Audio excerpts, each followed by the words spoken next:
Hello everyone, I'm Dustin Benzel, and welcome to another Pokemon anime discussion. Yeah, okay, it's recording. um, I tried to make this video earlier, like the same day that I made the capture speculation for Ash's team, but apparently for some reason the audio decided to fail on me and it didn't record any audio. So unlike that 45-minute video, this isn't going to be too long. I just want to address just a few key points that I tried saying in my earlier video. So this video, if you know anything about it, is capture rates.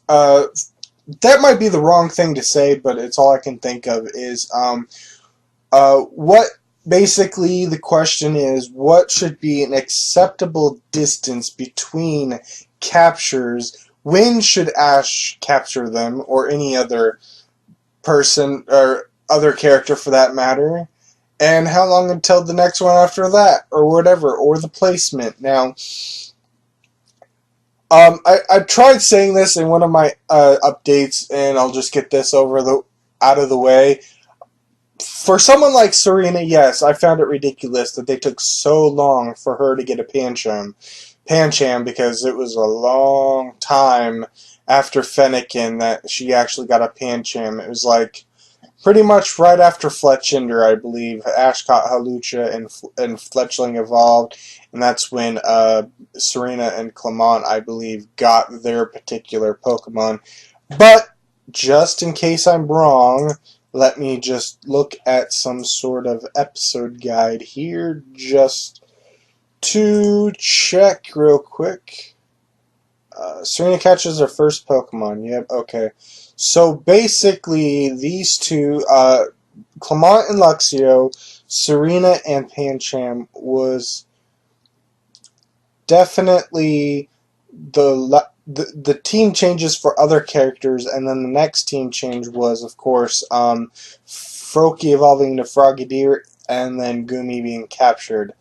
So yeah, this definitely happened right after the third gym, so yeah, that's quite a bit of distance, you know. Yeah, that's at least 30, 35 episodes right there, 40 episodes approximately. So anyway, um,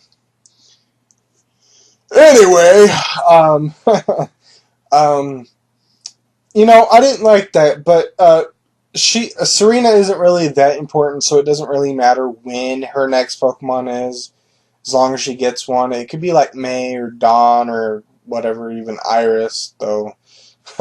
It took a long time from Emolga to Dragonite. There was a huge space of new capture for her, but I guess Iris doesn't count too much, because she isn't one of those characters within the show that has trinket-related quests, unlike, say, Dawn and May and now Serena. You know, okay, so yeah, I just wanted to say, yeah, that distance was pretty long, but yeah, Serena doesn't really matter. I mean, it seems that she is getting another Pokemon really soon, so that's really good. But you know, yeah, if she had went through the whole entire region with just Fennekin or Braixen for that matter, yeah, that wouldn't have sat well with me. So yeah, at least the writers decided to give her at least one Pokemon or even more. But yeah, but anyway, the focus that we're going to talk about is Ash's team, because I've said this before, but Ash really is the most important character within the show. This isn't about favoritism or bias or whatever. I'm sure there are plenty of people out there that hate Ash, that want nothing to do with Ash, but he is actually the most important character in the show, and it's because of his goal and the role he plays within the anime. It's like saying Goku is an important character in Dragon Ball Z, for example, because everyone hates him. You know, he was instrumental for a lot of those victories over those villains, with the exception of Cell. Well, I mean, He may have helped, I believe, but it was mostly Gohan there that did that. But you see what I'm saying? That's kind of Ash's role. He's the most important. He's the battler. He's the one that he's the champion of the team. You know, if there was a battle-heavy antagonistic force, Ash's traveling companions would have to rely mostly on Ash to do his job, you know. So Ash needs a lot of Pokemon in case he's up with a very powerful legendary or something, you know. Serena and Clement and Bonnie, you know, they might be able to pitch in, but, you know, it's Ash who has the bulkier, stronger Pokemon, and that's Ash's role within the group. He is the champion, he's the battler, so his Pokemon is really important. So that's what we're going to focus mostly in this particular discussion, is Ash's captures of his Pokemon. So before, I mentioned at a time where all the gym, in the video I tried to make before, I had a timeline of when Ash captured his Pokemon basically within each of the regions, but we're not going to do this in this particular video. We're just going to cut it short order.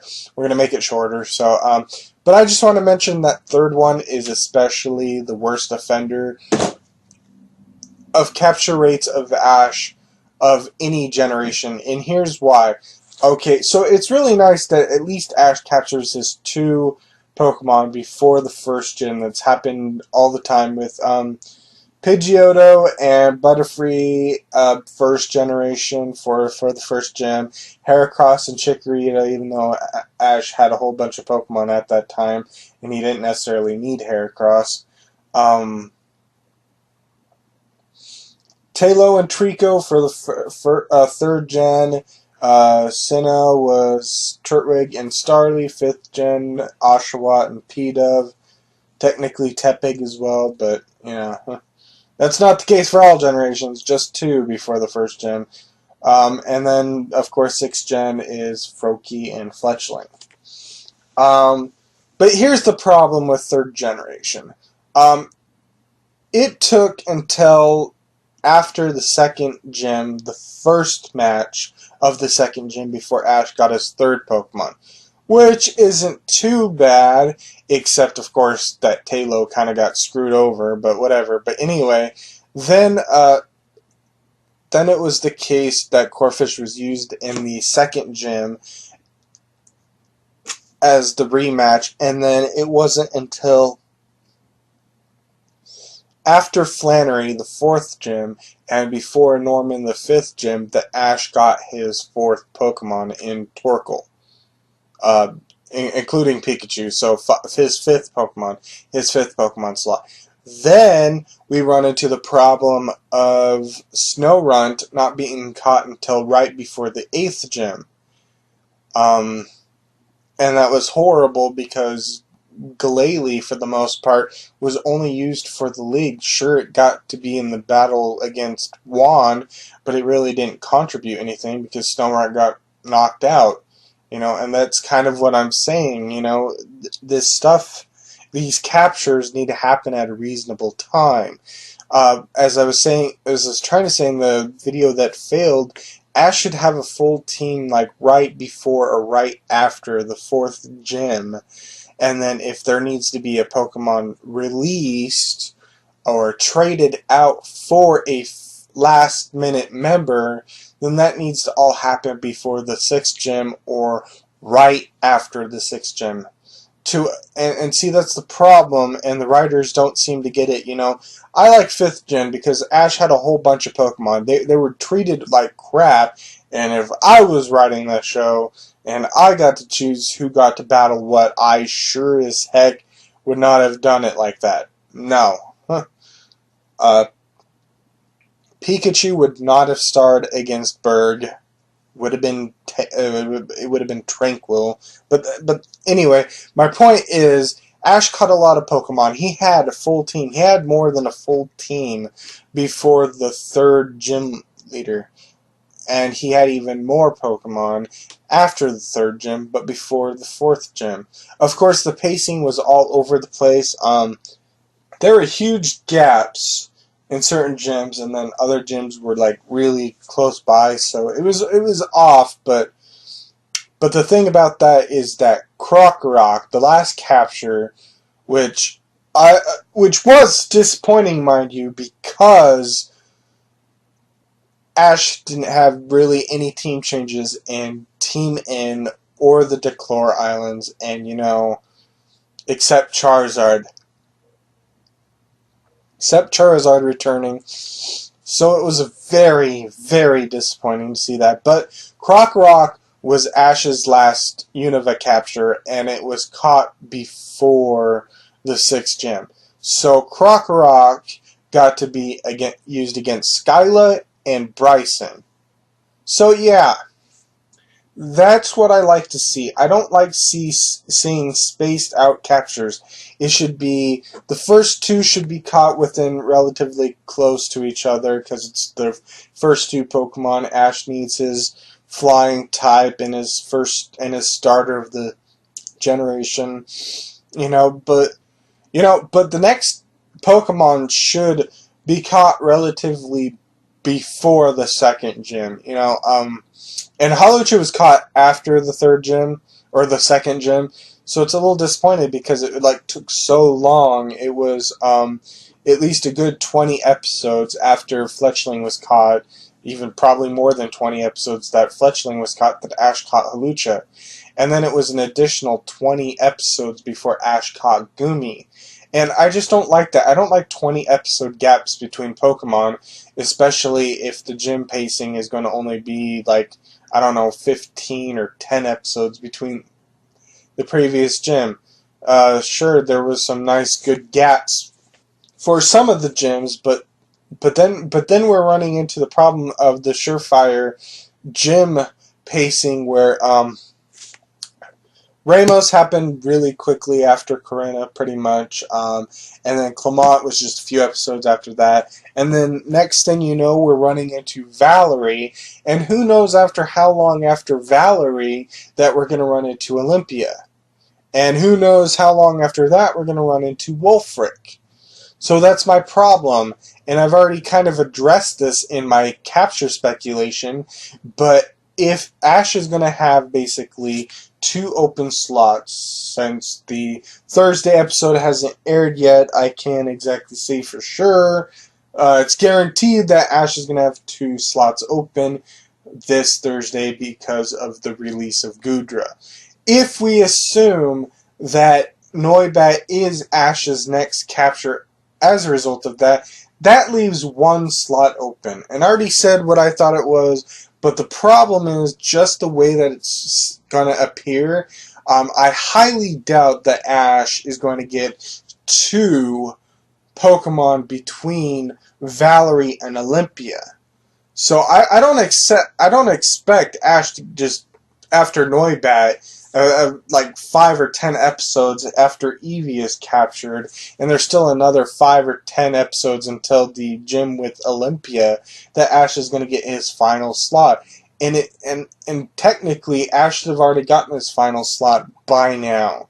Or at least within 15 episodes after Gudra's release, when he already had a full team, that's when he should be getting his final Pokemon, but that's not the case here. Instead, it's the most likely option is that Ash is going to get his final Kalos Pokemon after Olympia, which means that it can only be used against Wolfric. If even that, if you remember Gible at all, it was caught before Volkner's gym, it was part ground, resisted electricity, and it wasn't used at all against Volkner. But then I guess because Pikachu had to be there and battle an electric gym leader. I mean, Torterra was fine, it was a ground type, so that made sense. Infernape pretty much was used in every gym, so they wanted Infernape to master Blaze or come under control of Blaze, so what better than the final gym leader, basically. So yeah, my rule is that the captures should be between 10 to 20 or 5 to 15 episode gaps between the captures. Ash should capture his first 2 Pokemon before the first gym, his next Pokemon before the second gym, and then Ash needs to have a full team before the fifth gym or after the fifth gym, or even before the fourth gym, so that if Ash is going to get another Pokemon, and if something's going to be released or sent for trading or sent to the regional professor or even Professor Oak, then this all needs to happen before the sixth gym or right after the sixth gym. I mean, and I mean right after the sixth gym. We're talking about a few episodes right after. The release could happen before the sixth gym, kind of like what's happening here with Goodra, but making sure that in that instance Ash has 5 Pokemon after release instead of 4, or as opposed to 4, and then after Valerie, or after the 6th gym leader or whatever, then Ash would fill up that final slot with his final Pokemon, so that way at the very least said Pokemon could indeed get at least 2 gym battles, if that. Then the problem, of course, and I've already addressed this, is the distribution of the gyms. I mean, Ash's last Pokemon, if Norbert is captured, is going to be a complete mystery. Even if we assume it's a Mega Evolution, the last gym leader that Ash would have a chance with is Wolfric, and that's an Ice-type gym leader. And for me, that's a little off, because if it is going to be a Mega Evolution Pokemon, like, I don't know, Sceptile, Charizard, Heracross, or something, only a couple of those Pokemon, only a couple of those Mega Evolutions are going to actually be useful against Wolfric. Like, Charizard would be, Heracross technically would be, you know, so it's kind of iffy, and if it's going to be a Sceptile, or even something like Phantup, then it's going to be useless against Wolfric, and so unless there's going to be a games announced real soon, and it's the next iteration of 6th gen, and Wolfric isn't the gym leader anymore, and it happens to be I don't know, a dark type or something, we're kind of stuck here in terms of choices for Ash, and even though that doesn't really matter in this video, it's just the placement is just awful. So that's why I really disagreed with Goodra's release at this particular point, because Ash only had 5 Pokemon. If he had a full team, then by all means release Goodra. See, that's what I really would have preferred. So yeah, this pretty much covers this particular video. I'm not going to go any further. Hopefully you got the main points of what I was talking about. Sorry you couldn't see the 40-minute version of this, because I go into it a little bit more depth, but so what are your thoughts on this? When should Pokemon be captured, and why should Pokemon captures be so spaced out when there's a limited number of gyms, and there's likely not going to be any battle tournaments between the gyms to make up for Pokemon X not being very useful against particular gym of particular type? So what are your thoughts on this? Please tell me in the comments. Let's get a discussion going on, I guess. And this concludes this particular video. Thank you for watching, and I will see you in my next video. Goodbye.